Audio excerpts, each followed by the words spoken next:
What's up, everybody? So thank you for the support on the first Young and Pregnant video. So I will continue doing recaps.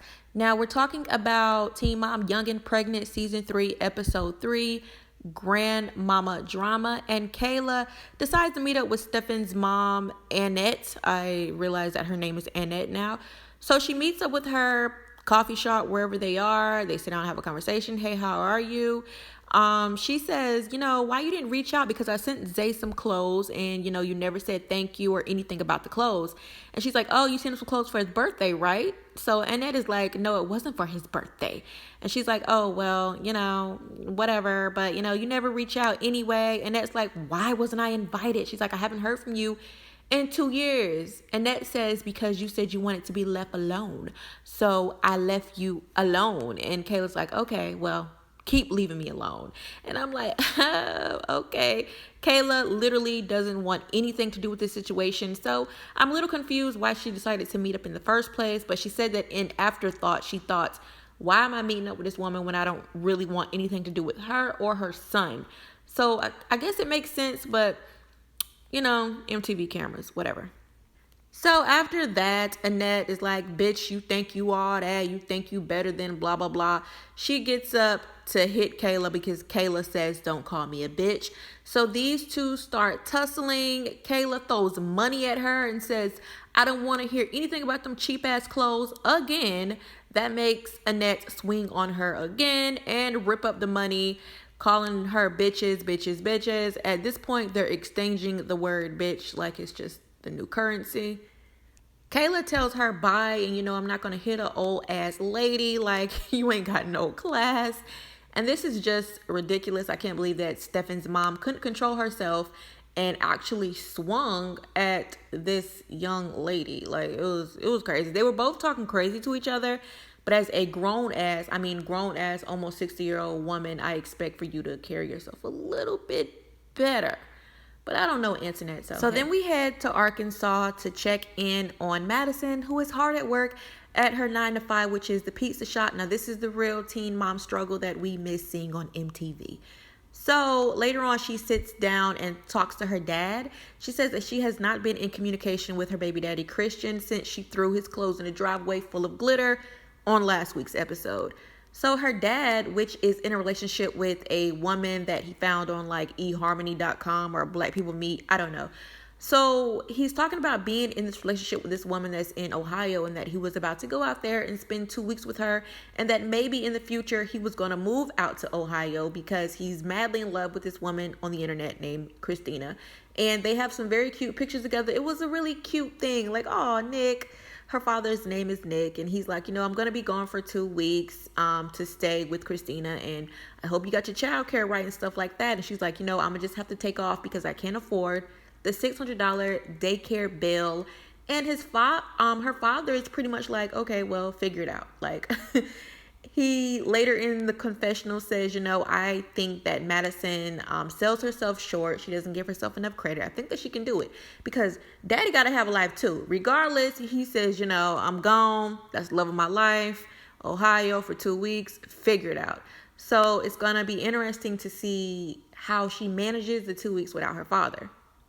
So then we head over to Norfolk, Virginia, where Kaia is gearing up to meet with Carla, which is her son's grandmother and her ex's or baby daddy Zay's mom, and she's contemplating how it's going to go. Then it zooms over to Tiaja, who's having a conversation with one of her friends at this place called the Green Onion in Virginia. Who knows where it's at for real, for real. So Tiaja gives up the information that Kaia is going to meet with Carla, the baby's grandmother, and the friend is like, that's a good idea. And Tiaja's like, you know what? Yes, the baby needs his grandmother in his life, especially since Kaia's baby daddy is still locked up. So the friend says, do you think that when he gets out that the baby is going to gravitate towards him like, the baby did towards you? And Tia's like, you know what? I hope so. I hope that when he gets out of jail, his first stop is to see Kaia and Amor. So this was a very mature response from Tiaja. She says, I'm trying to break generational curses because I didn't grow up with my father. So I'm going to encourage the relationship between Amor and his father. And I was like, very mature, Tiaja, very mature. So then it zooms over to Kaia and Tiaja in the car, and they are going to meet Miss Carla without the baby first to make sure that everything goes smooth. And if things go smooth, then she will summons her mom to bring the baby to the meeting so that Carla can finally see him more after like 2 years. In the car, I feel like Tiaza was just trying to make conversation. She's like, are you nervous? Are you whatever? Kai's like, no, I'm a little anxious, so that's why I'm smiling so much. But, I ain't scared or nothing. Like, I just came there to talk and hopefully things go well. I'm not going to hug her. It's coronavirus going out. They have a kiki over this. So let's see how it plays out. So then we head over to Tennessee with Rachel, who is claiming that her mom is getting on her damn nerves because she's in her business again. And when she means business, she means her love life / sex life. She told her mom that she accidentally called one of her hoes. And her mom is like, Rachel, you don't need anybody in your life right now. You need to chill out, focus on other things like maybe, going to school, taking up a trade, something. She didn't say all that, but I'm saying it. So Rachel was like, no, you just need to stay out of my business. I'm going to have who I have. She then says that she's been talking to her ex, Cody. If you guys remember the last season, she was with this dude for a couple of weeks, got pregnant by him, and they had a miscarriage. All of this was filmed. She says they took it really hard, but a memory popped up on her Facebook like a couple weeks ago of her and Cody, and it made her think of the child that they shared together. So her and Cody start back talking, aka hooking up. Then he comes to the house with a y'all need Jesus shirt on, and they're outside talking, and it's awkward as fuck, and they're like, what you want to talk about? And he's like, whatever you want to talk about. So, then Rachel says, okay, say what you like about me. And he's like, well, I guess you're all right when you're not being an annoying bitch. And I'm just like, yeah, this is definitely Rachel's type.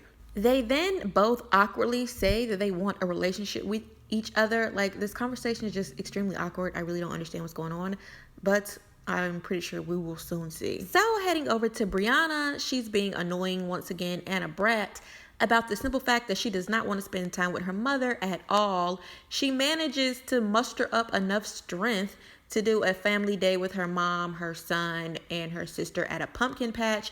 And she's still calling her mom annoying, acting like she don't want to be around her. Her mom said that her back was hurting and she couldn't lift the pumpkin. And Brianna made a big deal about it and said, oh my gosh, she's being ridiculous. She's being so annoying. They then got in the car and faked how good of a time they had together. Everybody's like, yeah, I had fun. Yeah. So Brianna's mom brings up the fact that, they felt a little disrespected when Brianna started hanging out with her new friend, Ashley, because everybody just felt like, and I guess the sister has these feelings too, that Brianna kind of abandoned them. Brianna says, it's not like that. They're just my friends, and I want to spend time with my friends.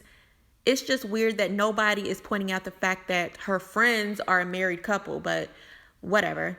So Brianna's mom is trying to take off her jacket, and she's, saying, whoa, a little bit. I guess Brianna swerved. Really don't know what happened, but Brianna starts giving her the death stare. And she's like, what? Like, I didn't say anything. I didn't do anything. She's like, it's so annoying. You think I'm going to wreck every time I drive. And I don't know if it's just Brianna's mom or all moms, because my mom act the same damn way. Like, we can't drive together because she make me nervous because every little mistake I make, she points out. However, Brianna and her mom had a whole hissy fit about this. And Brianna was like, you're so effing annoying. You're so annoying. I'm not going to effing wreck. Like, are you kidding me? You do this every time you ride with me. And the sister's in the back seat. Poor her. She's like, are we really finna argue right now? Like, that's all we've been doing lately is arguing. Honestly, I feel like Brianna's mom, Jessica, needs to give Brianna this little bit of space that she desperately wants and needs, and stop trying to force her, because Brianna's acting like a little bitch these days, and it's weird. So swinging back over to Madison, she's still unsure what she's going to do about her childcare while she has to go to work.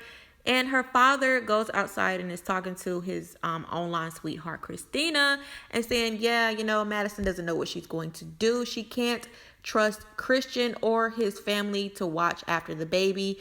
So we're just at a loss for right now. So Christina's like, what about you bring, the baby here, bring Madison here, all that. He's like, is that okay with you? She's like, yeah, bring him on.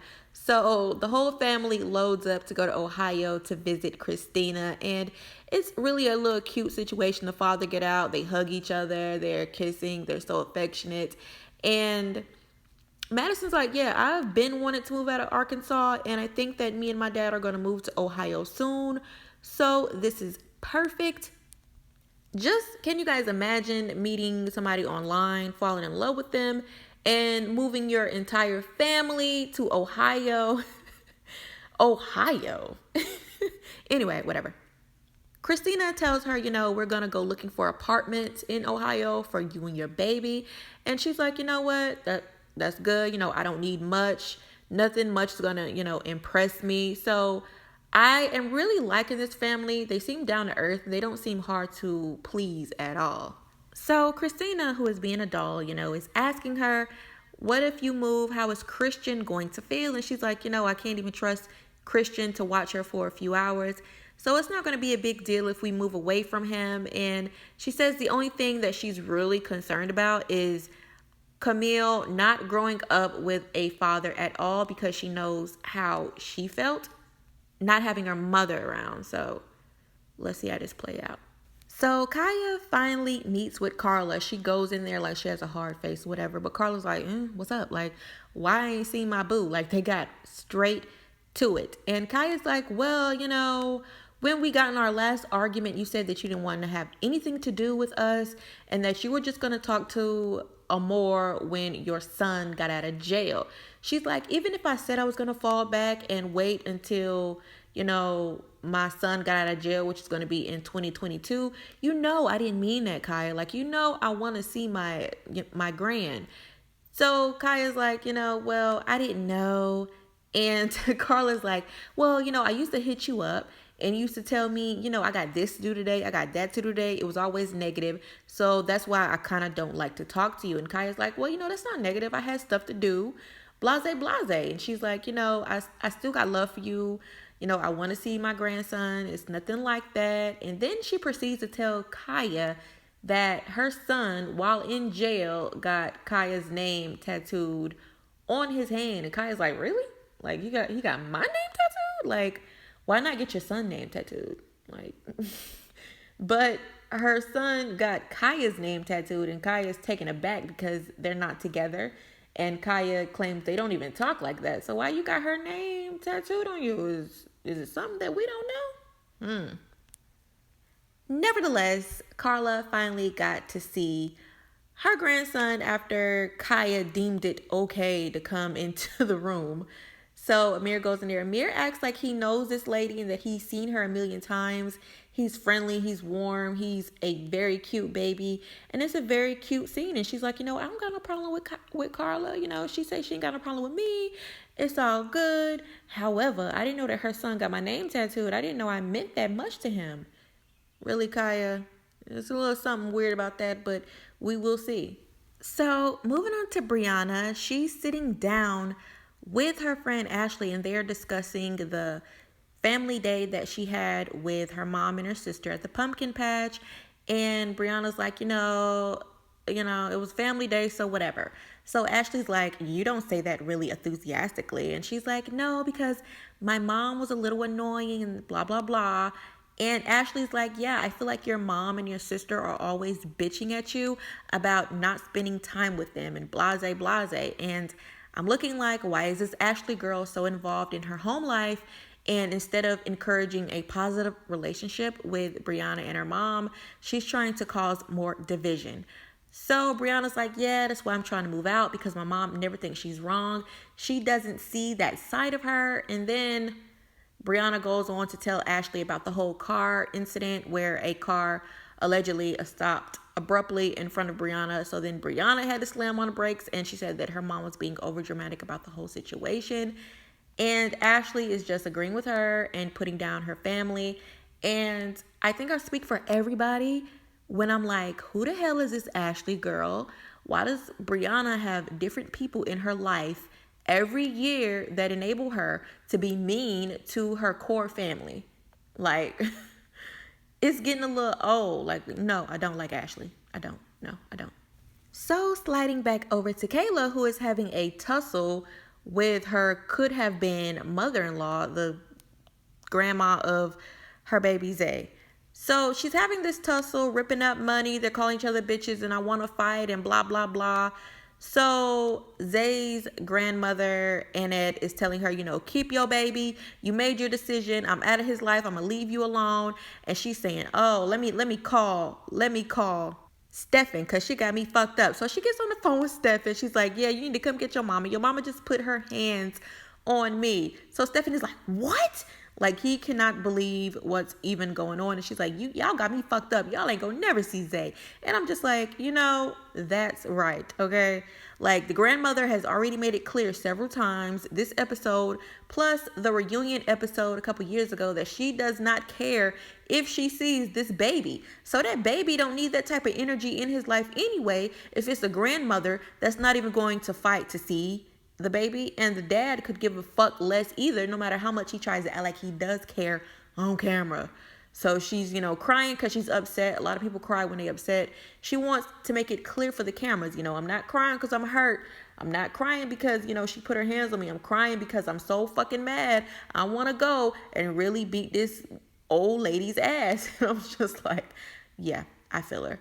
So then she gets in her car and she calls her boyfriend, Big Luke. Big Luke is like, yeah, I should have went with you. I feel bad for not going with you, but calm the fuck down and just get out of there.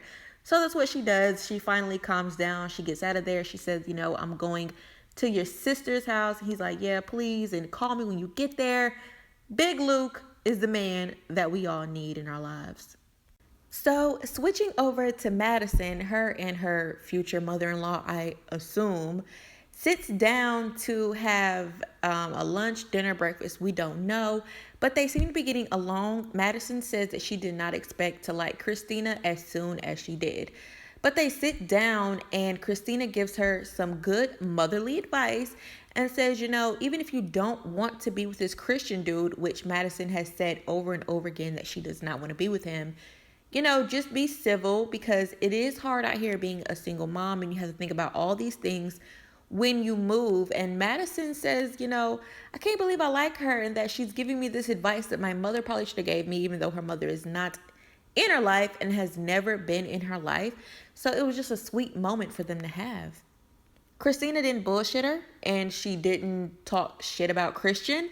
She was straight up. If you guys watched the episode, you know what I mean. So zooming over to Rachel, she's on the couch and she claims that she might be in trouble because her mom saw her and Cody having an intimate moment outside. I don't know.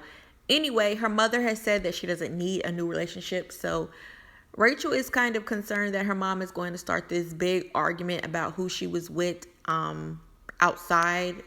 Then Stephanie, which is Rachel's mom, walks in and she's like, yeah, so who was that boy with the truck that I saw you outside with yesterday or the other day or whenever day? So Rachel says, yeah, that was Cody.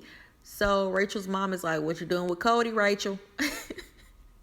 And Rachel's like, yeah, we're trying to give it another chance because, I love him and I respect him more than I respect my own baby daddy.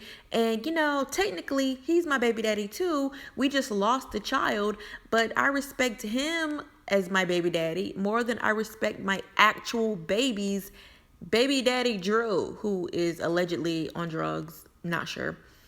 But anyway, her explanation for that was just weird. Just call him your ex.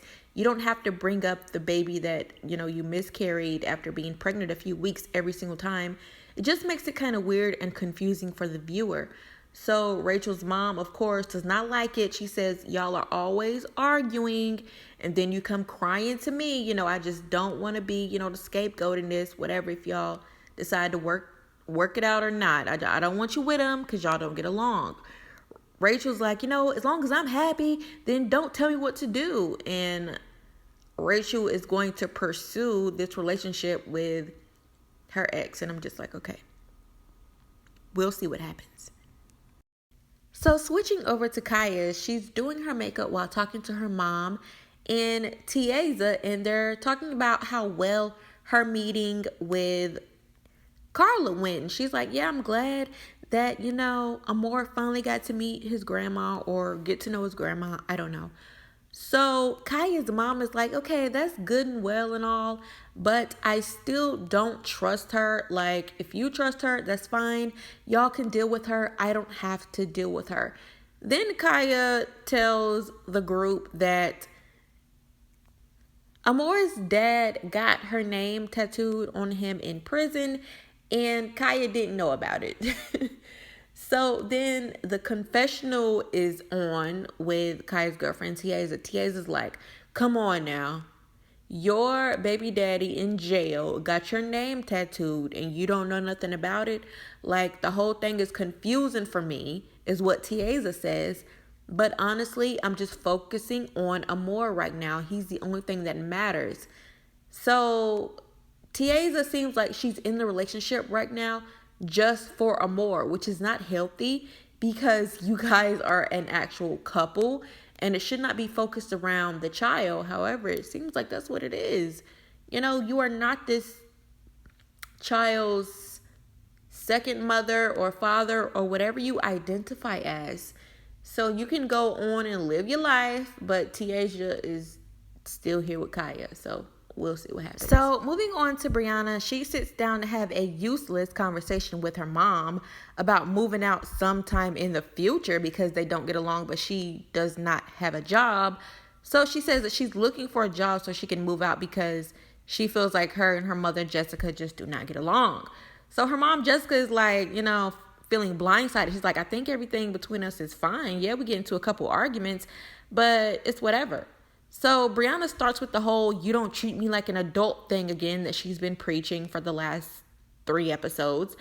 And her mom is basically like, if you want to be treated like a grown-up, act like one, clean up behind yourself, clean up behind your child, and do things for yourself. She says that Brianna often complains when she has to do, the chores of a grown-up. So this infuriates Brianna, and she calls her mom like, stop acting like a bitch. Don't do stuff for me if you're going to act like a bitch. And like just cussing and saying stuff that a lot of us would never say to our mom. And once again, Brianna is getting under my skin and acting like a total brat. It's okay to have a conversation with your mom and say, I want to be treated this way or that way. And, I think that my age reflects it. But if your actions don't reflect it, and if you're still leaving your mom to pick up, the heavy of the shit you leave behind, whether it be trash, dirt, or just doing shit half-assed because your mom is going to pick up the slack, you ain't grown. So Brianna, she just needs to pipe down. So flashing over to Madison, her father, Nick, and his new online love, Christina, takes her apartment shopping, and she finds one in Ohio that she really likes. And she's like, yeah, this is good. It doesn't smell like weed. I think it'll be perfect. It's low key. So she fills out an application for this particular apartment wherever it is. It's close to where her father and Christina will be staying in Ohio in a couple months. And she thanks Christina for taking her apartment shopping. She's then having a conversation with her dad, and her dad is like, yeah, how do you see yourself in Ohio? She's like, I'm a little nervous, but I know I don't want to be in Arkansas. But she is contemplating her new life with her baby, how life will be as a single mom on her own in a new town and a new state, almost 1,000 miles away from her hometown. At this point, I'm looking forward to seeing Madison's story because it's looking like she's getting it straight out the mud. Plus, shout out to Nick's online love, Christina. She seems very invested. So, panning over to Kayla, all parties involved, Kayla and Annette are still pissed the hell off. They're still on scene filming though. But Kayla left to go get Big Luke's sister, Big Chaz. And Big Chaz goes to the scene and she's cussing, fussing, and she's saying, if they're not going to talk like adults, she put her hands on her, blah, blah, blah. She's going off, and then Stefan shows up. So Stefan shows up, and he's like, why did you put your hands on Kayla? Are you crazy? And she's like, I didn't put my hands on her until she threw some money in my face, so it's okay for her to throw money in the face. But if you rewind the tape, she hit her well before Kayla ever ripped up the money and, threw it in her face.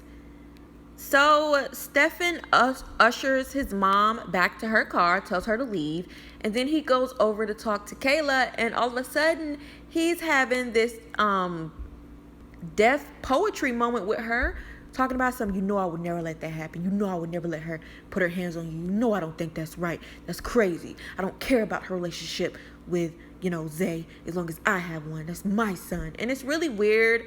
Kayla feels extremely uncomfortable. Her eyes are shifting. It's kind of crazy. And, Big Chaz, which is Luke's sister, is just there like, yeah, Stefan, I ain't never heard you sound this sincere before. I can see you hurting. So Kayla's just like, whatever, even if I do let you see your son ever again, your mama ain't never seen him, so don't ask. Even though what happened between these two had nothing to do with the baby, I do feel like if you say 3 and 4 times in my face that you don't care if you ever see my son, you don't need to be around my son. So kudos to Kayla. I mean, let's be honest. The only reason that Stefan is around anyway is because of MTV cameras. So that's all for this week. What did you guys think about